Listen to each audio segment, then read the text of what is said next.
पहली चीज है कि फंक्शन ये रिलेशन ही होता है, स्पेशल रिलेशन होता है जिसमें हर एक एलिमेंट जो सेट ए है उसकी एक इमेज होती है बी में। अब ये इमेज क्या होता है ये सब मैं बताऊंगा आपको। फंक्शन अगर ए टू बी है, जैसे दो सेट है ए और बी, तो हम लिखते हैं एफ कोलन ए एरो बी, यानी इस तरीके से हम इसको लिखते हैं फंक्शन बताने के लिए। यदि एफ ए इक्वल्स बी है तो बी को हम कहेंगे image of A under F, और ए जो होगा उसका प्री इमेज कहेंगे बी अंडर एफ। कहने का मतलब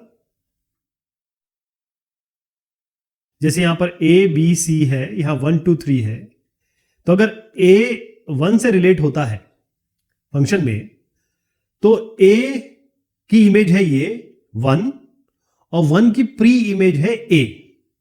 ठीक, जैसे फिर से बताता हूं, जैसे बी अगर 3 से रिलेट होता है तो बी की इमेज है 3 और 3 की प्री इमेज है बी। तो फंक्शन के लिए दो चीजें बड़ी इंपॉर्टेंट है।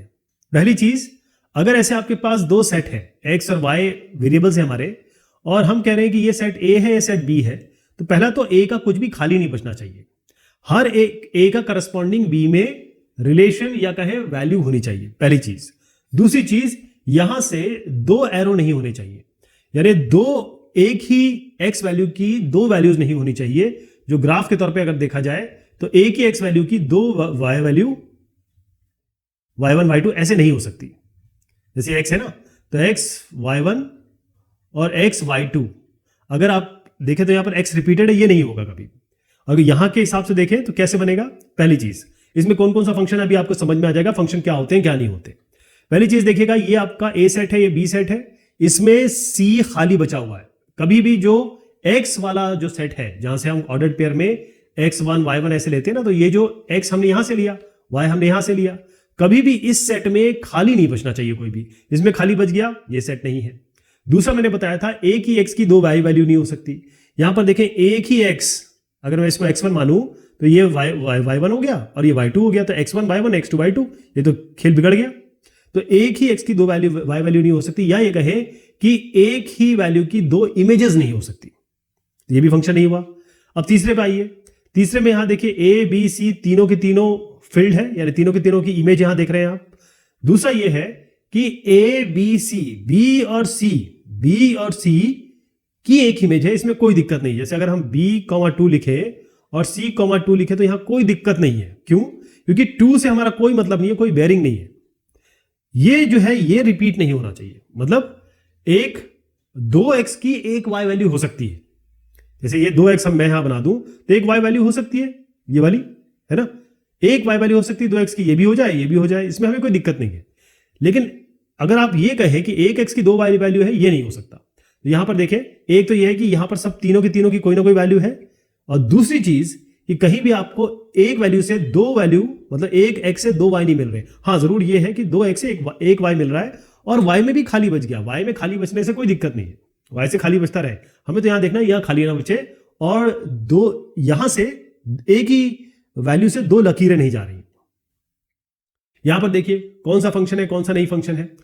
पहली चीज यह है कि यहां से 1 2 3 तीनों वैल्यू फील्ड है, यानी तीनों की इमेज है, यहां पे तीनों की इमेज मिल रही है।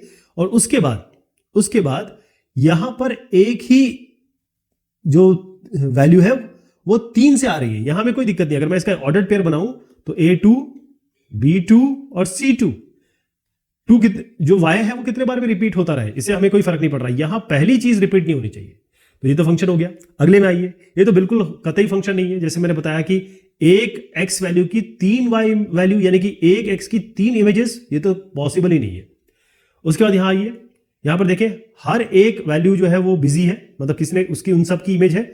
और सबसे बड़ी बात कि इमेज के साथ कोई मल्टीपल यहां से एरो नहीं गया है कोई भी, मतलब एक x की दो वैल्यू नहीं हुआ है। तो ये वाला और ये वाला फंक्शन है, ये वाला फंक्शन नहीं है। इसका एक छोटा सा एग्जांपल देख लेते हैं और फिर समझते हैं कि सारी चीजें क्या क्या आती है इसमें। कई सारे वर्ड है। जैसे हमने कहा कि हमारे पास ए एक सेट है, तो ए जब सेट हम बनाते हैं तो इसमें सीधा ए क्रॉस ए की बात कर रहे हैं, और रिलेशन है आर ऑन ए बाय आर। मतलब रिलेशन हम ऐसे बताते हैं, कैसे? एक रिलेशन है आर टू आर, मतलब जो डोमेन होगा मतलब जो पहले सेट का होगा वो भी रियल नंबर्स है, दूसरे का भी रियल नंबर है, दूसरे का भी रियल नंबर है। हाँ, अब आप देखिए कि x, y कैसे आएंगे, जो ऑर्डर्ड पेयर आएंगे वो y इक्वल्स x प्लस 1 से आएंगे। तो हम क्या करेंगे, हमारे पास x में क्या क्या वैल्यू है 1 से लेकर 6 तक, तो आपको x में 1 2 3 4 5 6 ये वैल्यू डाल देनी है। तो प्लस वन कर ले,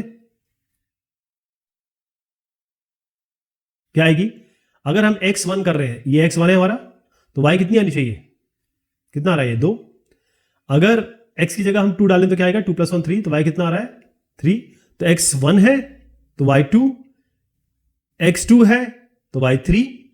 ऐसे ही अगर x की जगह हम 3 डाल रहे हैं तो 3 + 1 4, y कितना हो गया 4, तो 2 के लिए 3, 3 के लिए 4, 4 के लिए 4 + 1 5, और 5 के लिए 5 + 1 6, और फिर इसके आगे तो हम जा ही नहीं सकते क्योंकि y आ जाएगा 6 + 1 7, और 7 तो इसमें आ ही नहीं रहा है, इस सेट में आ ही नहीं रहा है, तो ये आप नहीं ले सकते, this you can not take.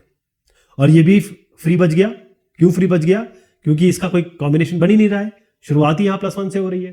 तो अब आप देखें कि 1 को हमने 1 का अगर हम x हमने डाला तो y हमको क्या मिला, इस इक्वेशन से y बराबर x + 1 में हमने x की वैल्यूज डाली, उससे हमें y मिला। तो x में हमने 1 डाला तो y, x में 1 डाला तो y 2 मिल गया, तो हमने ऐसे एरो बना दिया, तो ये सब बन गया।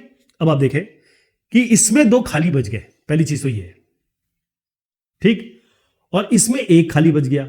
तो मैंने आपको जैसे बताया कि अगर आपका जो पहला सेट है जिसे हम A कह रहे हैं, दूसरा सेट है B, तो पहले सेट में कोई भी खाली नहीं बचना चाहिए, सबकी कोई ना कोई इमेज होनी चाहिए। तो जो यहां देख रहे हैं वो इमेजेस है, और ये जो है प्री इमेज है। तो 1 की इमेज है 2, इसी तरीके से 5 की इमेज है 6, यहां तक ठीक है, कोई दिक्कत नहीं है। लेकिन ये फंक्शन नहीं है, क्लियर पता चल रहा है कि सेकंड का मैं पहले उत्तर दे रहा हूं, ये रिलेशन फंक्शन है कि नहीं, ये फंक्शन है ही नहीं, क्योंकि यहां पर आपका एक ऐसी वैल्यू है x की जिसकी कोई इमेज नहीं है y में। तो पहली बात तो ये रिलेशन तो है, फंक्शन नहीं है। अब आते हैं डोमेन, कोडोमेन और रेंज।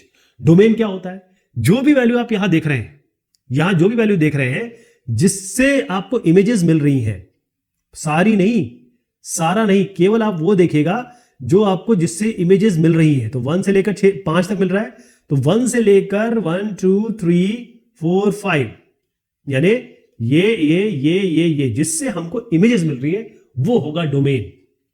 कई बार कंफ्यूज हम क्या करते हैं कि ये सारी की सारी वाली 1 2 3 4 5 6 यहां लिख देते हैं और उसको हम कहते हैं कि डोमेन हो गया। नहीं, डोमेन केवल ये है कि 1 2 3 4 5 जिससे इमेज मिल रही है, तो डोमेन क्या हो गई 1 2 3 4 5, 6 नहीं है, 6 नहीं है, ध्यान रखिएगा। अब आते हैं कोडोमेन पे। कोडोमेन जो होता है वो पूरा का पूरा होता है, ये सेट पूरा का पूरा सेट हो जाएगा, जो वैल्यू y आ सकती है। पॉसिबल क्या है, अब कौन कौन सी पॉसिबिलिटी है 1 से लेकर 6 तक, तो इनमें से कुछ भी तो आ सकता है, तो उसको हम कहते हैं कोडोमेन।